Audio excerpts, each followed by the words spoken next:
신기하고 눈길이 가고 귀가 끌려가는 그런 말씀이었단 말이죠. 정말 은혜를 받고 여태까지 들어본 적이 없는 신선한 말씀이었던 겁니다. 권세 있는 새 교훈이었고, 또 그곳에 가면 예수님께서 온갖 병자들 치료해 주시고 어려운 사람들을 위로해 주시고, 또 여태까지 듣지 못했던 놀라운 말씀을 듣기 때문에 사람들은 예수님을 존경하고 예수님을 늘 따랐던 겁니다. 그런데 오늘은 예수님이 빈들에 있으니까 그 예수님을 보고 많은 사람들이 나왔습니다. 그래서 저들에게 예수님이 또 하나님 말씀을 전했어요. 열심히 전하고 이제 뭘 했냐면 병든 자를 또 고쳐주셨어요. 또 이렇게 쭉 고쳐주셨는데, 그렇게 하나님 말씀을 전하고 병자를 고치고 하다 보니까 지금 저는 1, 2분 내로 그 이야기를 다 했지만 실제로는 그것이 시간이 많이 걸렸어요. 몇 시간이 갔단 말이죠. 그러다 보니까 아침에는 제자들과 함께 시간을 보내고 전도 갔다가 들어오고, 또 함께 오후에 또 모여가지고 또 이런 사람들 만나다 보니까 시간이 다 그랬어요. 해가 뉘엿뉘엿 가서 황혼이 다가오는 겁니다. 곧 어두워진단 말이죠. 그렇게 곧 어두워지는데 이곳은 빈들이단 말이죠. 요즘처럼 차가 있고 교통편이 많이 있는 그런 시절이 아니기 때문에 걸어서 왔단 말이죠. 걸어서 왔는 이 온 사람들을 다시 돌려보내려니 얼마나 정말 안타깝냐 하는 거죠. 얼마나 안타깝냐 말이죠. 이 시절 사람들은요, 오늘날 우리와 같이 먹을 것이 풍족한 하루 세 끼를 다 먹는 그런 사람이 아니었어요. 너무너무 가난했어요. 가난하고 일자리도 없고 또 먹고 살기가 너무 힘들었어요. 그래서 가장들이 밖에 나가서 일해서 포도원에 가거나 또 남의 양을 쳐주거나 다른 사람의 그 일하는 데 가서 일해주고 돈을 벌고 오면, 혹은 먹을 것을 가지고 오면 그걸 가지고 이제 가족들이 밥을 먹는 거예요. 아버지가 가서 남편이 가서 그렇게 일을 해가지고 와야 그 집안 식구들이 밥을 먹는단 말이죠. 그전에는 뭐 하겠습니까? 밥이 없어요. 너무너무 가난하고 힘든 사람이었단 말이죠. 그래서 하루 벌어서 하루 먹고 사는 그러한 지경인 거예요. 그러니까 하루 세 끼는 꿈도 못 꾸는 거예요. 그냥 한번 어떻게 바깥에 가서 돈을 벌어와야 그날 오후나 저녁에 밥을 먹는 그러한 시절이었단 말이죠. 그런데 이 사람들이 지금 어디 왔냐? 빈들로 온 거예요. 빈들로. 일하러 간 거 아니에요. 돈 벌려고 한 게 아니다 말이죠. 예수님이 좋아서, 예수님 말씀이 좋아서 왔단 말이죠. 그러니까 오늘 하루 공친 거예요 지금. 그런데 하루 공쳤고 밥도 못 먹었는데 이제 그 사람들을 다시 돌려보내면 어떻게 되겠냐 말이죠. 너무너무 허망하고 안타까운 실정인 겁니다. 그래서 예수님은 저들의 그 실정을, 저들의 사정을 너무 잘 알기 때문에 저들을 그냥 돌려보내지 않는 겁니다. 예수님께서 모른 척하고 빨리 집에 가라, 해가 지어갔으니 빨리 집에 가라, 이 많은 사람들을 어떻게 다 먹이냐, 먹을 게 어딨냐, 빨리 집으로 가라 하고 돌려보낼 수도 있겠지만, 예수님은 이렇게 나오는 사람들의 사정을 다 알기 때문에 외면할 수 없는 겁니다. 그렇습니다. 주님은 우리의 사정을 다 아십니다. 얼마나 가난한지, 얼마나 힘든지, 얼마나 가련한지 그걸 다 아신단 말이죠. 그래서 이 사람들을 돌려보낼 수 없어서 이들에게 기적을 베풀어 주시는 겁니다. 기적의 빵을 주시고 기적의 물고기를 주셨다는 겁니다. 떡 5개와 물고기 2마리를 가지고 그것을 이제 예수님이 뜯는 겁니다. 떡 5개를 손으로 떨어요. 이 떡이 여러분 얼마나 크겠어요? 어린아이가 먹을 거니까 얼마나 크겠어요? 그걸 떡을 떼어내면 몇 조각 얼마 안 되겠죠. 요즘 우리가 하는 이렇게 떡, 이렇게 추수감사절이나 이때 떡을 만들면 떡을 떼잖아요. 손으로 떼면 그게 몇 떡이나 되겠습니까? 큰 것도 있겠고 작은 것도 있겠고 떼봤자 한 5개, 10개, 20개 더 이상 뜯을 수도 없을 거예요. 그런데요, 떡을 계속 뜯는데 떡이 없어져야 되는데 이제 더 이상 없어야 되는데 계속 떡이 나오는 거예요. 이게 계속 떡이 나와요. 왼손으로 뜯었는지 오른손으로 뜯었는지 그 크기가 컸는지 작았는지 부스르게 됐는지 누구는 큰 거 받고 누구는 작게 받았는지 그건 언급이 없어요. 그리고 예수님 물고기를 나누는데 물고기를 뜯어요. 근데 그것이 익은 건지 삶은 건지 구운 건지 몰라요. 어떤 사람은 뼈가 갔는지 어떤 사람은 꼬리가 갔는지 어떤 사람은 머리가 갔는지 어떤 사람은 살이 갔는지도 몰라요. 그냥 예수님이 뜯어주는 거예요. 그냥 그렇게 뜯어서 주는데 계속 나오는 거예요. 계속 나와. 수백 명이 먹고 수천 명이 먹고 수만 명이 먹었단 말이죠. 정말 대단한 겁니다. 이 대단한 기적을 예수님께서 베풀어 주신 겁니다. 어떤 사람에게 하루 종일 예수님께 나와왔던, 먹을 것이 없던 가난한 시절에 있던 그 사람들에게 오병이어로 저들에게 먹을 것을 주셨던 예수님, 놀라운 기적의 떡과 빵을 먹게 하셨다는 겁니다. 이것은 바로 뭐냐? 주님이 백성들을 불쌍히 여기신다. 주님이 가난한 사람들을 알고 계시다. 주님이 저들의 고통과 아픔을 다 알고 계시다라는 겁니다. 이것은 2000년 전에 일어났던 사건입니다. 오늘날에도 우리는요, 이들보다는 좀 생활이 낫죠. 이들보다는 좀 풍족하죠. 그러나 우리들도 여전히 인생을 살다 보면 정말 가난하고 돈도 없고 몸도 아프고 괴롭고 쓸쓸하고 가련하고 누군가에게 왕따를 당하고 누군가에게 비난을 당하고 너무나도 억울하고 이와 같은 온갖 어려움과 고통을 당할 때가 있어요. 이게 바로 뭐냐? 가련한 인생이란 말이죠. 안타깝고 가련하고 비참한 인생 아니냐 말이죠. 이러한 어려움을 주님은 다 알고 계십니다. 그래서 그 어려움을 당한 사람에게 그에게 필요한 것을 주는 거예요. 2000년 전에 오병이어의 사건이 있을 때 이들은 밥을 먹을 수 없었고 굶주리던 시절의 사람이었기 때문에 오병이어의 기적으로 먹게 해줬지만 오늘날 우리들에게는 거의 대부분은 먹고 있지 않습니까? 그럼에도 불구하고 먹지 못하는 돈이 없는 사람도 있어요. 그런 사람들에게는 주님이 물질을 주셔요. 그러나 각 사람들이 어려운 대로, 필요한 대로, 고통하는 대로 그 사람에게 맞추면 공급을 주님은 하고 계시다라는 것입니다. 이것이 바로 주님의 긍휼히 여기십니다라는 겁니다. 사람들은요, 내가 어렵고 내가 힘들 때 남들에게 손을 벌리고 좀 도와달라고 하면 대부분의 사람들은 잘 이야기를 들어주지 않습니다. 외면해버려요. 저 사람 또 왜 저러냐? 저 사람은 버릇이 안 좋아진다. 한번 도와주면 버릇이 나빠진다. 라고 하면서 외면하고 도와주지 않으려고 해요. 참 쉽지 않죠. 쉽지 않습니다. 그럼에도 불구하고 주님은 저들의 아픔과 저들의 고통을 다 알고 계셔요. 오늘 이 시간 우리의 아픔은 무엇입니까? 여러분의 고통은 무엇입니까? 정말 내가 원통하고 억울하고 상처 있고 괴로운 일들이 그것이 무엇이든지 다른 사람은 몰라도 주님은 알고 계십니다. 주님은 여러분의 아픔을, 여러분이 얼마나 가련한지, 여러분이 얼마나 속상하고 있는지 다 알고 계시단 말이죠. 그러한 여러분에게 주님이 오셔서 여러분들을 불쌍히 여겨주시고 여러분을 찾아주시고 여러분들과 함께 하시는 줄 믿습니다. 이것이 바로 뭐냐? 함께하는 기적이다라는 겁니다. 함께하는 기적. 그래서 주님이 우리와 함께 하시면 우리의 문제가 말끔히 해결될 수 있도록, 우리의 그 고통이, 그 안타까움이, 그 가난이 해결될 수 있도록 주님이 해결해 주시고 공급해 주시고 치료해 주시고 함께 주시는 줄 믿습니다. 주님은 여러분들과 함께 하십니다. 할렐루야.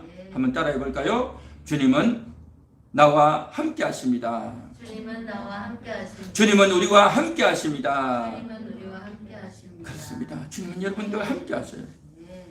주님이 나와 함께 하신다고 하는 이 사실이 얼마나 위로가 되는지, 얼마나 은혜가 되는지. 그래서 이것을 가리켜서 기적이다라는 겁니다. 기적. 기적이 뭡니까? 우리가 일상적으로 일어나지 않는 일, 일어날 수 없는 일, 도무지 상상도 할 수 없는 일, 그게 바로 기적 아니겠습니까? 이 세상에서는 내가 어려움을 당하고 고통을 당하면 아무도 나를 도와주지 않습니다. 도와줄 마음도 없고 도와줄 힘도 없어요. 그러나 하나님은 우리를 도와줄 용의가 있고 하나님은 우리를 도와주려고 하는 마음도 있고 또한 실제로 도와주는 능력이 있단 말이죠. 그 도와주는 능력이 나에게 임할 때 그것을 가리켜서 기적이라고 하는 겁니다. 기적. 오늘도 주님의 기적이 여러분들 가운데 임하게 될 줄로 믿습니다. 네. 기적, 오병이어의 기적이라고 하니까 꼭 떡 5개와 물고기 2마리만 생각하는데 주님의 실력은 대단합니다. 주님은 못하시는 것이 없어요. 그래서 주님은 어떤 자는 위로하고 어떤 자는 병을 고치고 어떤 자에게는 먹을 것을 주시고 어떤 자에게는 인생 문제를 해결하시고 각 사람의 어려움과 고통에 맞추어서 저들에게 도움을 주고 해결을 주셨단 말이죠. 그래서 많은 사람들이 예수님을 따랐던 겁니다. 예수님하고 따랐단 말이죠. 그때 당시에 스승이 바리새인이고 율법사고 서기관들이었는데 그들은 공부도 많이 했고 지위도 높고 좋은 옷을 입고 많은 사람들이 절을 하고 존경하는 그런 사람이었지만 그들에게서는 따뜻함이 없는 거예요. 이거 해라 저거 해라 라고만 말했지 마음에 와닿지 않는 겁니다. 그러나 예수님은 저들의 마음을 다 안아주고 진리를 전하면서도 사랑으로 불쌍히 여김으로 아무리 죄를 짓고 아무리 무지하고 아무리 정말 보잘것없는 자라도 도와주고 위로해 줬단 말이죠. 그러니 사람들이 바리새인 서기관들에게 가는 것이 아니라 대제사장에게 가는 것이 아니라 예수님께로 몰려왔단 말이죠. 그 예수님이 오늘 이 시간 여러분들과 함께 하시고 여러분들에게도 은혜를 주시고 여러분에게도 기적을 베풀어 주시는 줄 믿습니다. 함께하는 기적, 나와 함께하는 기적, 여러분에게 필요한 것들을 여러분의 그 안타까운 사정들을 오늘도 깨끗하게 말끔하게 해결해 주실 줄로 믿습니다. 할렐루야. 자, 그런데 이 오병이어의 기적을 많은 사람들에게 베풀어 줘서 수많은 사람들이 먹고 마셨는데 먹고 마실 수 있도록 하는 과정을 오늘 이 성경에서 언급을 하고 있습니다. 우리가 6장 6절을 읽었죠. 그런데 6장 5절에 보면 이런 말씀이 있어요. 예수께서 눈을 들어 큰 무리가 자기에게로 오는 것을 보시고 빌립에게 이르시되 우리가 어디서 떡을 사서 이 사람들을 먹이겠느냐. 예수님이 그렇게 말씀하셨어요. 어디서 떡을 사서 이 사람들을 먹이겠느냐. 예수님이 그렇게 말씀하시는 겁니다. 그러니까 이게 뭡니까? 떡을 사야 되는데 떡 살 데가 없다는 말 아니겠습니까? 어디서 떡을 사겠느냐라고 했어요. 누구에게? 빌립에게. 빌립은 예수님의 12명의 제자 중에 한 명입니다. 그 빌립에게 그렇게 질문을 했어요. 자, 7절에 빌립이 대답하되 각 사람으로 조금씩 받게 할지라도 200데나리온의 떡이 부족하리이다. 200데나리온이라는 것은 이제 화폐 단위입니다. 화폐 단위 200데나리온이라고 하면 지금으로 말하면 한 2천만 원 정도 대략 그렇게 말할 수 있겠죠. 그러니까 예수님은 어디서 떡을 구하겠느냐라고 했는데 빌립은 뭐라고 말했냐면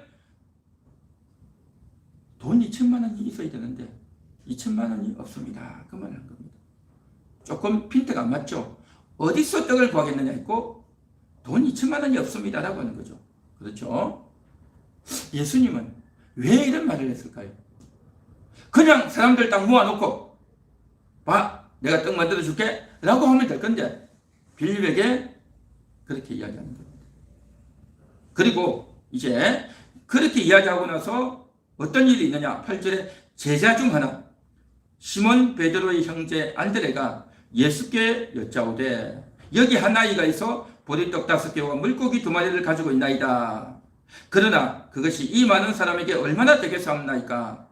그러니까 이 떡을 처음부터 갖고 있던 건 아니에요. 안드레가 그걸 갖고 있던 건 아닙니다. 예수님께서 빌립에게 질문하고 빌립이 답변하고 그리고 나서 그 사이에 안드레가 즉각적으로 뛰쳐나갔던 것 같아요.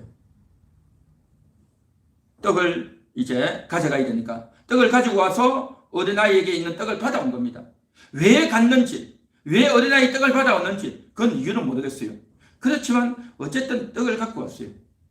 그렇게 가지고 오니까 그 떡 5개와 물고기 2마리 오병이어를 받아서 예수님께서 축복하고 떼어준단 말이죠. 이게 뭘까 하는 겁니다. 이게 뭘까 하는 거죠. 예수님은 그 오병이어를 가지고 떡을 떼어줬는데 그 오병이어가 없으면 떡 5개가 없으면 떡을 떼어주지 못하는가? 떡을 나눠줄 수 없는가? 예수님의 능력이 좀 부족해서 이거라도 가지고 일을 하려고 하는 건가? 여러분, 그럴까요? 자, 성경은 참으로 기이하고 참으로 우리에게 놀라운 깨달음을 주는 책입니다. 우리는 그냥 쉽게 이 사건을 그냥 넘겨버릴 수 있지만 여기에는 큰 놀라운 주님의 의도가 있다라는 것입니다. 주님의 의도가. 자, 보십시오. 아까 5절 읽었죠. 빌립에게 어디서 떡을 사서 이 사람들을 먹이겠느냐라고 했단 말이죠. 그냥 떡을 나눠주면 될 건데 어디서 떡을 사겠느냐라고 묻는 거죠. 어디서가 이야기했죠. 그런데 빌립은 200데나리온이나 되는 떡이 부족하겠습니다. 다시 말해서 200데나리온 돈도 없다는 거죠. 한마디로 말해서 빌립의 생각은, 빌립의 속에 있는 생각은 뭐냐면 항상 돈인 겁니다. 돈. 빌립의 관심사는 늘 돈인 겁니다. 어떤 일을 하려면 돈이 있어야 된다. 돈이 있어야 해결되는데 돈이 없었기 때문에 해결되지 않는다는 것이 빌립 속에서 확 나온 겁니다. 이것은 예수님께서 왜 이 말을 했느냐? 6절에 나오죠. 이렇게 말씀하시면 친히 어떻게 하실지를 아시고 빌립을 시험하고자 하심이라 했죠. 빌립이 이런 말을 할 줄 알고 이 말을 했다는 거죠. 예수님께서 알고 왜 예수님께서 그렇게 하셨을까 하는 겁니다. 그러면 예수님의 의도는 뭐냐는 거죠. 예수님의 의도는 어디서 떡을 사서, 어디서, 이 말은 지금 현재 있는 이들이, 이 장소가 어디입니까? 빈들이다 말이죠. 빈들. 지금 현재 있는 이 빈들은 사람이 살 수 없는, 나무도 안 나지 않고 풀도 나지 않고 강가도 없고 우물도 없는 그런 빈들이에요. 가게도 없는 그런 곳이단 말이죠. 이 빈들, 이곳의 빈들에서 어떻게 사람들이 먹을 수 있겠느냐? 어떻게 이 사람들이 먹을 수 있겠느냐? 그러니 이 상황에서는 사람들이 먹어야 되는데, 뭔가 먹어야 되는데 먹을 것은 없다. 그러면 어떻게 해야 되겠느냐? 라는 말 아니겠습니까? 그러니까 빌립은 돈이 없어서 안 됩니다. 돈이 없는데 되겠습니까? 라고 이야기하고 있단 말이죠. 그런데 안드레는 어떻게 했냐면 500명을 다 가져왔어요. 가서 찾은 거죠. 그 모여있는 무리들 가운데 뭔가 먹을 것 없습니까? 뭔가 먹을 것 없습니까? 하고 찾아다닌 거죠. 찾아다니다 보니까 어린아이가 그것을 안드레에게 줬고 안드레에게 그것을 받아서 예수님께 갖다 드린 겁니다. 이거예요. 이거다 말이죠. 그래서 주님은 기적을 베푸는 데 있어서 사람들의 반응을 살피시는 겁니다. 사람들의 반응. 빌립의 반응은 뭐냐? 안 된다. 돈이 없어서 안 된다는 거였고, 안드레의 반응은 뭐였냐면 이 떡을 갖다 바치는 겁니다. 그런데 떡을 갖다 바치면서 안드레가 뭐라고 말했냐면 9절에 보니까 그러나 그것이 이 많은 사람에게 얼마나 되겠사옵나이까 그렇게 말했어요. 이 떡 5개와 물고기 2마리를 나누어 봤자 얼마나 아주 잘게 썬다 해도 이것이 사람들에게 얼마나 먹겠습니까? 하는 그 말이단 말이죠. 이게 과연 무슨 말이냐 말이죠. 주님께 그냥 말없이 갖다 바치면 될 건데, 갖다서 드리면 될 건데 이 말을 했어요. 다시 말해서, 한마디로 말해서 이 말의 의미는 두 가지일 수 있겠죠. 빌립의 이 말의 의미는 첫 번째는 뭐냐? 이거 가지고 얼마나 먹겠습니까?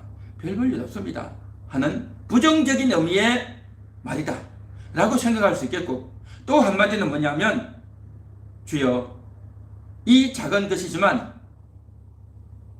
우리의 현실적인 판단은, 우리의 이성적인 판단으로는 이거 가지고 다 나눠 먹을 수 없습니다. 그러나 주님께 드리니 주님이 해결해 주세요. 주님이 이걸 가지고 뭔가를 하실 수 있을 줄 믿습니다. 주님이 이걸 가지고 놀라운 일을 역사해 주시기를 기대합니다 라는 마음을 가지고 이 말을 했을 수도 있겠죠. 안드레가 부정적인 의미로 말을 했을 수도 있고, 또한 긍정적으로 믿음을 가지고 이 말을 했을 수도 있겠죠. 그런데 어쨌든 예수님께서는 그 오병이어를 받으시고 그것을 가지고 축사하셨단 말이죠. 그래서 떼어서 나눠줬단 말이죠. 그래서 많은 사람들이 먹었다는 겁니다. 주님은 이 오병이어의 사건에 있어서 사람들의 반응, 제자들의 반응을 보셨던 겁니다. 이건 참으로 중요합니다. 예수님께서 기적을 베푸실 때 많은 기적을 베푸셨어요. 병자를 고칠 때 그냥 병자를 고쳐주셨어요. 귀신 들린 사람을 쫓을 때 그냥 귀신을 쫓았어요. 풍랑이 있는 바다 위에서 바람아 잠잠하라 하니까 바람이 그냥 사그라들고 바다가 고요해져 버렸어요. 예수님의 말씀 한마디에 모든 일들이 다 이루어졌어요. 예수님께서 이곳에 2만 명이 먹을 수 있는 떡이 생기라 라고 한마디 할 수 있죠. 그렇게 말했다면 떡이 그냥 갑자기 쭉 나타났겠죠. 예수님은 못할 게 없어요. 그런데 예수님은 이 일을 하셨다는 겁니다. 떡을 받았다는 거죠. 오병이어를 받았단 말이죠. 이건 뭐냐 하면은 예수님께서는 기적을 만들 때에 예수님이 혼자서 기적을 만드는 것이 아니라 이 오병이어의 기적에 있어서는 제자들과 함께 기적을 만들기를 원했던 겁니다. 함께하는 기적이 되기를 원했다라는 겁니다. 함께하는 기적. 제자들도 동참하는 기적. 제자들도 여기에 뭔가를 함께 해볼 수 있는 그 기적을 만들기를 원했다는 거죠. 그런데 빌립은 어떻게 했습니까? 돈이 없어서 안 됩니다 라고 생각하면서 예수님이 뭔가 할 수 있을 것이라는 기대는 아예 없었고 돈도 없는데 어떻게 먹이겠습니까? 그런 반응이 보였어요. 그리고 안드레는 오병이어를 갖다 주면서 이거 가지고 얼마나 나눠 먹겠습니까?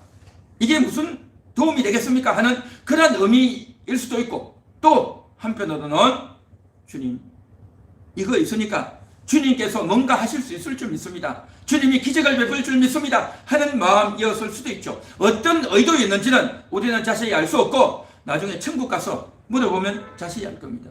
그런데 주님은 우리 인간들이요 참으로 믿음이 없고 말로는 하나님께 기도한다 하나님 믿는다고 하지만 정말 어려움이 오고 위기가 오면요 하나님 잘 못 믿어요.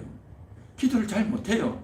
내가 속상하고 내가 힘들고 내가 비참하고 내가 눈물 흘리고 그렇게 살다가 문제가 좀 풀리고 나면 그냥 얼굴이 또 빨개지고 또 시간이 지났으니까 다 해결됐다라고 하면서 그냥 흘러가 버려요.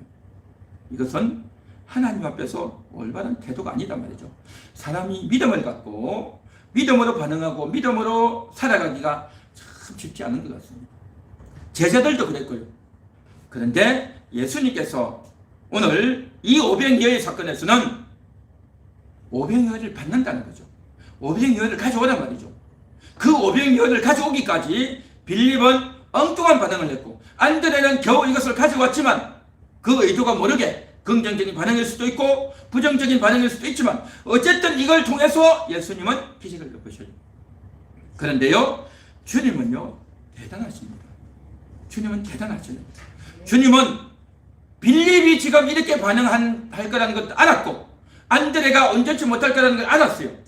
이 사건이 사복음서에 다 기록이 되어졌고 그리고 나서 얼마 후에 예수님은 돌아가십니다. 예수님은 십자가에 죽고 부활하시고 승천하셔요. 그리고 나서 성령이 오시고 오순절날 성령이 오시고 그 성령의 충만함을 받고 제자들이 나가서 복음을 전합니다. 그러면서 제자들이 그때 깨닫는 겁니다. 아, 우리가 믿음이 없었구나. 주님을 믿지 못했구나. 믿음이 없다는 것을 알고 깨닫고 나중에라도 내가 그때 왜 그랬을까?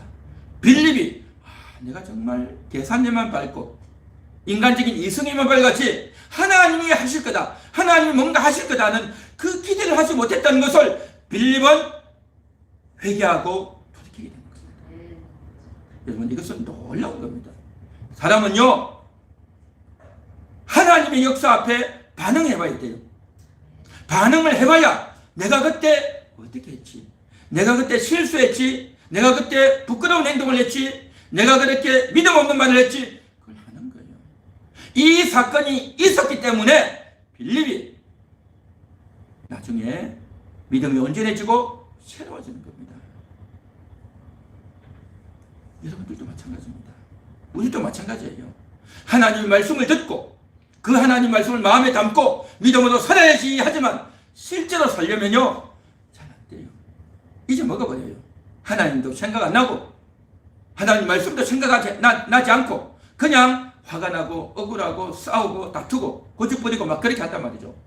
그러다가 양심이 괴롭고 마음에 찔린단 말이죠. 그리고 또 말씀을 듣고 또 교회에 나와서 말씀을 들으면서 맞아, 믿음으로 살아야지, 하나님 말씀으로 살아야지 라고 하는 것들을 깨달으면서 내가 왜 이렇게 믿음이 없을까, 하나님 나를 도와주세요 라는 그러한 기도가 절로 나오게 되는 겁니다. 절로 나오게 돼요. 그래서 주님이 지금 제자들을 그렇게 시험하셨다라는 겁니다. 처음부터 믿음이 온전하게 반응해서 제대로 하는 사람은요 거의 없어요. 거의 없어. 처음에는 실패하고 처음에는 반응도 못하고 처음에는 엉망으로 살다가 나중에서 그것을 알고 동참하게 된다라는 겁니다. 오늘 이 자리에 있는 저와 여러분들도 다 마찬가지입니다. 얼마나 믿음 없고 얼마나 어리석냐 말이죠. 아브라함도 그랬어요. 아브라함도 하나님께서 독자를 주겠다 라고 했지만 그걸 못 믿었잖아요. 25년 후에 이제 하나님이 찾아오셔가지고 내년 이맘때 아들을 낳을 거다 라고 하니까 아브라함이 웃었잖아요. 그리고 그 이야기를 들었던 사라도 웃었잖아요. 믿음의 조상이라고 하는 이들도 웃었어요. 믿어지지 않았던 겁니다. 피식 웃었어요. 그게 과연 가능하겠는가? 그때에 하나님 말씀하시지 않습니까? 너가 왜 웃느냐? 라고 했죠. 사라에게. 너가 왜 웃느냐? 내가 안 웃었습니다. 너 웃었어! 라고 말하는 거죠. 그게 뭡니까? 사람은 믿음이 없어요. 믿지를 못해요. 믿지를 못하고 자기가 믿은 것 같이, 믿은 것처럼 그렇게 생각할 뿐이죠. 그런데 이 사건을 당해봐야, 이 사건을 당해보면서 너희가 먹을 것을 주나? 라고 해서 그 반응을 해봐야 내가 못 믿었지 라고 알게 된단 말이죠. 그래서 하나님 내가 믿음이 없습니다, 하나님 나에게 믿음을 주세요 라고 기도하게 되고, 그래서 내가 믿음이 없는 정말 그런 가련한 자구나, 나는 믿음을 가져야 되는데 하나님을 믿고 어찌해야 되는데 믿지도 못하는구나, 주여 나를 불쌍히 여겨 주세요 라고 기도가 나온단 말이죠. 그래서 성경이 보면 그렇게 말했죠. 심령이 가난한 자는 복이 있나니 천국이 저희 것입니다 했죠. 심령이 가난하단 말이죠. 가난에 뭐가 없단 말이죠. 돈이 없는 것이 가난이 아니라 심령이 가난하단 말이죠. 믿고 말씀을 의지하고 하나님을 의지하고 하나님과 동행하고 하나님을 예비하고 하나님을 찬양하고 해야 되는데 그런 마음이 없단 말이죠. 그런 마음이 없단 말이죠. 성경을 읽지도 않고 기도하지도 않고 하나님을 찾지도 않고 그러한 자가 나단 말이죠. 나. 그렇게 형편없고 그렇게 무기력한 자가 나 있단 말이죠. 나. 내가 그런 자란 말이죠. 그런 자라는 것을 알고 깨닫고 무릎 꿇으라는 겁니다. 이게 바로 주님이 우리에게 주시는 그러한 놀라운 말씀이고, 그렇게 심령이 가난한 것이 복이 있다라고 말씀하시는 겁니다. 그게 복이 있다는 거예요. 복은 뭐가 많고 똑똑하고 지위가 높고 명예가 높고 대단하고 영향력이 있어야 복이 아니라, 사람들이 생각하는 복은 뭡니까? 지식이 있고 돈도 많고 잘 먹고 잘 나가고 삐까번쩍해야 복되다라고 하지 않습니까? 그러나 하나님이 주님이 말씀하시는 복은 뭐냐? 심령이 가난한 게 복이라는 거예요. 하나님 나는 없습니다. 나는 아무것도 없기 때문에 하나님을 의지해야 되는데 하나님 의지도 못하고 있습니다. 너무너무 가련하고 너무너무 불쌍하고 너무너무 비참한 자입니다. 주여 내가 어떻게 해야 됩니까? 나 같은 자를 불쌍히 여겨주세요. 안타까운 마음으로 비통한 마음으로 주님 앞에 무릎 꿇고 기도해야 될 줄 믿습니다. 할렐루야. 그리해야 주님의 은혜가 부어지는 겁니다. 그리해야 주님의 은혜가 부어지는 겁니다. 그런 사건을 알 수 있도록 지금 주님이 빌립을 시험하고 안드레를 시험하고 있는 겁니다. 그래서 저들이 가지고 온 그 떡이 뭐 대단해서 기적을 베푸는 것이 아니라 이러한 과정을 통해서 빌립의 마음도 테스트하고 안드레도 테스트하고 그것을 사람들이 내놓는가도 보고 그러한 것들을 두루두루 살펴서 예수님이 기적을 쫙 하고 베푸신단 말이죠. 그래서 그 사건에서 단순히 떡만 먹는 것이 아니라 이 사건이 내 과정에서 이러한 일이 있었구나라는 것을 제자들이 다 알고 느끼고 배우면서 나중에라도 깨달아서 믿음이 없었구나. 믿음이 있어야 기적이 나타나는구나. 하나님을 믿겠습니다. 주여 나를 불쌍히 여겨 주옵소서 라고 하는 그러한 반응이 나오게 되는 줄 믿습니다. 할렐루야. 저는 우리 모든 분들이 믿음을 가질 수 있기를 바랍니다. 하나님을 의지하고 하나님께 기도할 수 있기를 바랍니다. 그런데 하나님께 부르짖고 기도해야 되는데 막상 순간이 되면요 기도를 안 한다니까요. 막상 순간이 되면 기도 안 하고 불평을 내고 짜증을 부리고 내가 왜 이런 세상에 태어났냐, 우리 집은 왜 이렇게 가난하냐, 왜 저 사람이 나를 이렇게 못 살게 두냐 라고 하면서 온갖 불평과 원망과 짜증과 낙담과 화를 내고 다투고 싸운단 말이죠. 이게 인간의 모습입니다. 그래서 인간을 죄인이라고 하는 거예요. 그래서 인간을 죄인이라고 한단 말이죠. 그 어느 순간 결정적인 순간이 되면 기도하고 하나님을 의지해야 되지 않냐 말이죠. 근데 그걸 안 한단 말이죠. 못 한다는 거죠. 그래서 연약하고 가련한 죄이다. 그래서 오늘도 하나님의 은혜가 필요합니다. 하나님 나를 불쌍히 여겨 주옵소서. 나는 하나님 없이는 살 수 없습니다. 하나님 은혜를 부어주세요. 하나님 나를 불쌍히 여겨 주세요 라고 기도하는 여러분 될 수 있기를 바랍니다. 이런 과정을 통해서 하나님의 기적이 나타나게 될 줄 믿습니다. 이것이 바로 뭐냐? 함께하는 기적이에요. 내가 주님과 함께하는 기적이다 말이죠. 주님이 기적을 베푸는데 내가 도와준 거 없어요. 내가 도와준 건 뭐냐? 내가 보잘것없구나.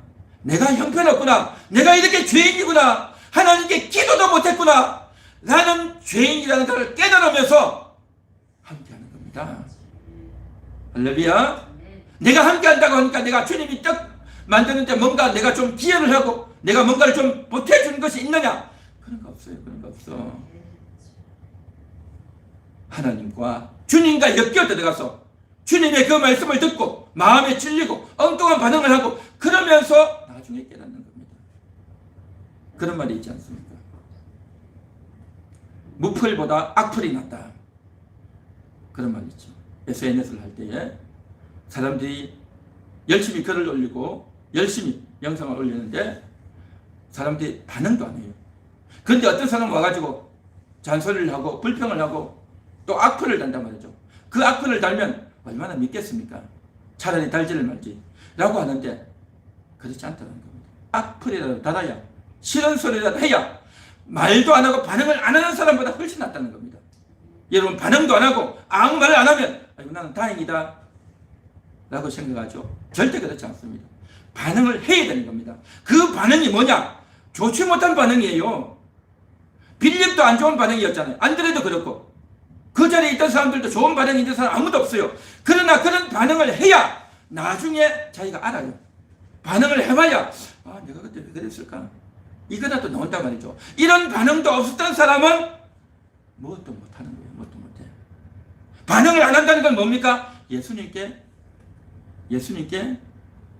엮여들기 싫다. 예수님과 관계 맺기 싫다. 나는 예수님과 상관없이 살고 싶다. 나는 나 혼자 살고 싶다. 그거 아니겠습니까? 이건 정말 교만한 겁니다. 정말 교만한 겁니다. 예수님께 반응할 수 있길 바랍니다. 할렐루야. 예수님께 반응해야 되는 거예요. 예수님께 반응하다 보면 긍정적인 반응도 나오고 부정적인 반응도 나오고 예수님께 질문도 나오고 예수님께 이럴 수 있습니까? 라고 하는 그런 한탄조의 말도 나올 수 있고 다양한 반응이 나오게 되어 있어요. 그 반응을 해야 나중에라도 깨닫고 돌이키게 되는 기회가 되는 겁니다. 좋은 반응을 넣으면 그것도 하나님 기뻐하시고 또 하나님께서 체크를 하시겠지만 어쨌든 예수님께 반응해야 되는 겁니다. 한번 따라해 보겠습니다. 예수님께 반응하겠습니다. 예수님께 반응하겠습니다. 할렐루야. 예수님께 반응함으로 말미암아 기적을 맛볼 수 있게 된다 말이죠. 지금은 내가 거기에 기여하지 못하지만 지금은 긍정적이 아니라 부정적인 기여를 하고 말도 안 되는 소리를 했지만 나중에라도 내가 깨닫고 돌이키는 기회가 되니 이것이야말로 얼마나 복된 일이었냐라는 겁니다. 그래서 주님은 이 기적을 함께하는 기적이라는 겁니다. 말씀을 정리하겠습니다. 함께하는 기적이라 하면 먹을 것도 없고 하루 종일 일도 안 했고 또 해가 지어가고 또 고생하는 그 사람들을 불쌍히 여겨서 주님이 떡을 주고 저들의 필요를 공급해 주시는 그 기적을 통해서 저들과 함께 해주시는, 그래서 함께하는 기적이었던 겁니다. 그런데 이 기적을 만들어내기 위해서 주님은 제자들을 시험하고 저들의 반응을 살피고, 그렇게 반응을 살피면서 지금 이 순간에 저들이 기적을 베푸는데 주님께 도움 주는 거 없어요. 그렇지만 나중에라도 이 사건을 통해서 저들이 예수님이 얼마나 대단한 분인가, 그때 우리는 형편없는 반응을 했구나, 그때 우리는 예수님을 기대하지 못하고 믿지 못했구나, 알고 깨닫고 돌이키고 대단한 능력자가 되고 사도가 되는 그러한 발걸음이 여기서부터 시작된다는 겁니다.